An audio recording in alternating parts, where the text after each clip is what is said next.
Now, your social marketing company here in the Central Valley, and today's special guest is a young man. His name is Izzy Lepe, and he is a local artist, raised in Lodi, yes, and currently is back in school and is starting a new business with his artistic ways of life. So we're going to learn about this. Izzy, welcome. Thank you for having me. And tell me, how did you get started in with your arts, and a little bit about that. I think as a child, our family was really poor and we didn't have much, as far as like art supplies and stuff. So I would just take the back of cardboards and paper, whatever I can get my hands on, and just start drawing. And it was kind of a way for me to escape. We had so many kids around us, and we didn't go on vacation a lot and stuff like that. So that's how it started. And my mom over the years just started collecting everything that I had, to where now she still has a stash of all my stuff that I did when I was 7, 8 years old. Wow, so you started that young. Yeah, I started that young, and then what really did it is there were farmers in a campo, and we lived in, I don't remember his first name, but his last name is Shaw, and he worked for Disney, and he had his mansion there, and my parents worked the grounds and kept the vineyards and all that stuff. So my mom cleaned his house, and she brought me with her to work, and he was one of the creators of Bambi.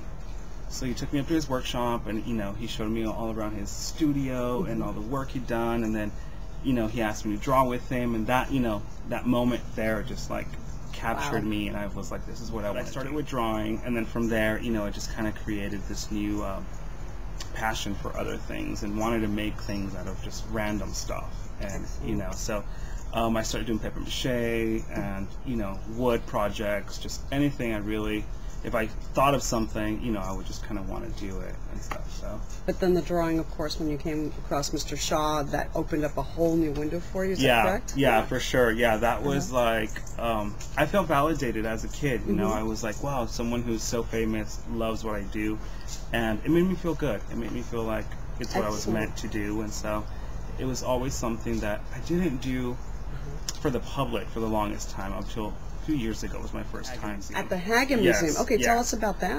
That was last October, and they were doing their Dia de los Muertos celebration. Dia de los Muertos celebration in Stockton. And so the Hagen Museum right here on, really close. Yeah, and so my friend works there, and she was like, hey, my best friend, he's an artist, and he has a really cool story. So they asked me to submit a story about myself and someone that I would want to do it for. And so I chose my uncle, who was killed when I was a little boy, which is why we were brought to the United States. Because of your uncle. Yeah, he was one of my dad's younger brothers, and he was gay, and he was killed for being gay, and so I felt like I really connected with him in that aspect, Excellent. Plus, his death changed my life forever in many ways, And the whole family. And the entire family, correct? Yeah. Right. So I felt like I owed him something, and I wanted to give him thanks, and I've talked to him over the years, just when I feel like I need someone to talk to, I've talked to my uncle. And so this was my way of saying thanks. So I created a whole mural for him, and he loved the rodeo. He grew up in the rodeo, so I had a bull that I painted, and I had the Guadalupe, taking care of him, and I spent hours creating flowers and paper butterflies and stuff. So it was really thought out, because I felt it was so important to me. And so people that got to see some of this work, what was the response? You know what, it was really awesome, because a lot of the community came to me and just told me how beautiful it was. And a lot of times the murals can get a little too dark, because we think of death, we think of dark colors and sadness, but mine was completely opposite. Mine was vibrant and fun, and that's what I wanted to do. And of course, Dia de los Muertos is about a celebration of life, not death. Correct. Yeah. So I wanted to do really fun and vibrant colors, and the community was great. I had a great response.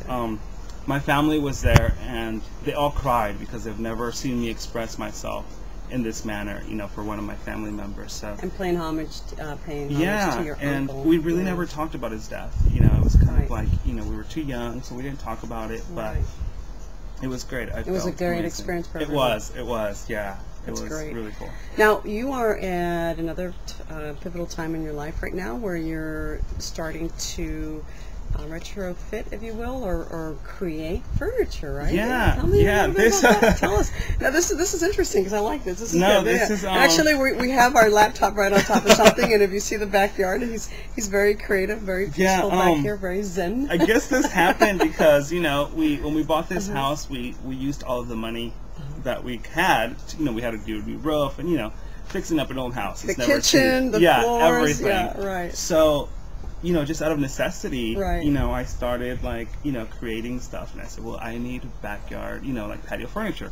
Right. So I made this patio furniture. Which is you know, really just cool. I really found cool. plans online and just kind of, you know, it was my first time actually creating anything like this. So, and from that it just kind of took on. Like I loved it. That Right. I started a dining room table, Right. planter boxes, you know, just everything around the yard. And the important thing is that I wanted to reuse as many of the materials that we had here, you know. So the green concept and recycling as much as you can. Yeah, right? yeah. We Right. wanted to, you know, we didn't want to go out and buy new stuff, and we had so much here.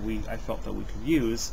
So that was really important to us, is to reuse as much, so none of it goes to waste. So everything from even like this table. Right. The you table know, you've got a wood, wine barrel that we had, and this was a firewood that I cut into little rounds, and oh my yeah, gosh, that so is amazing. that's what really started this whole thing, and then you know, people started commenting on how great it was, so I started making stuff, and you know, we just sold at Alameda Antique Fair a few weekends ago, and I was amazed. People really loved what I do. What were you doing? Because now we're doing like vintage furniture, and I just don't I just don't like, you know, we don't leave it the way it was originally.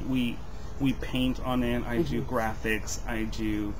I'll take an antique 1900s hutch and I'll make it into an open shelf, you know, just out of the box, crazy colors, and people really responded. Now, you're also working on Miracle Mile.